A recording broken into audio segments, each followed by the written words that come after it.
আসসালামু আলাইকুম দর্শক শ্রোতারা, আপনারা দেখেন দুধ চা বানানোর জন্য প্রথমে পানি গরম করে নিলাম। এরপরে পানি গরম করা হয়ে গেলে এরপরে আমরা কাপে ঢেলে নিব। ঢেলে নেওয়ার পরেই দেখেন পানি কালারের কেমন হয়েছে, একেবারে বাজে কালার হয়েছে। এই জন্য আমরা সবাই ধৈর্য ধরে দেখব। পানি বাজে কালার হয়েছে তো কী হয়েছে, অনেক সুন্দর হবে। এরপর আমরা পাতিটি নিয়ে নেব। পাতি নেওয়ার পরে একটু নাড়িয়ে নেব, ভালো করে নাড়াবো। তবে এটা কালার হচ্ছে না, তবে আমরা সুন্দর করে নাড়িয়ে নিচ্ছি।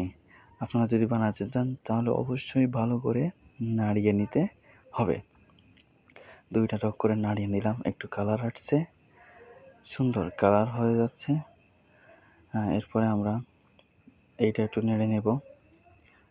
যখন কালার আসবে তখন আমরা অবশ্যই বাদ দিব। বাদ দেওয়ার পরে আমরা মনে রাখবেন ভালো করে নেড়ে নিতে হবে, কিন্তু ভালো করে নেড়ে না নিলে কিন্তু একটু ভালো হবে না। এরপরে দেখেন এই যে দুধ, আমরা এই দুধ ঢেলে দেওয়া হবে পরিমাণ মতো। যদি ঢেলে না দিতে পারি তাহলে কিন্তু খাইতে ভালো লাগবে না। এই যে দেখেন দুধ চা একেবারেই দুধ চার মতো হয়ে গেছে। ইনশাল্লাহ অনেক ভালো লাগছে, অনেক এত স্বাদ লাগেছে যা বলেও বোঝাতে পারবো না। এরপরে চামচ দিয়ে একটু ভালো করে নেড়ে নিব, সুন্দর করে একটু চিনি দেব।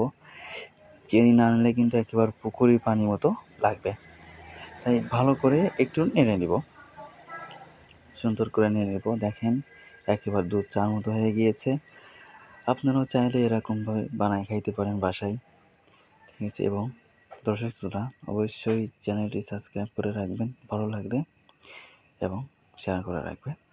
ইনশাল্লাহ। আসসালামু আলাইকুম।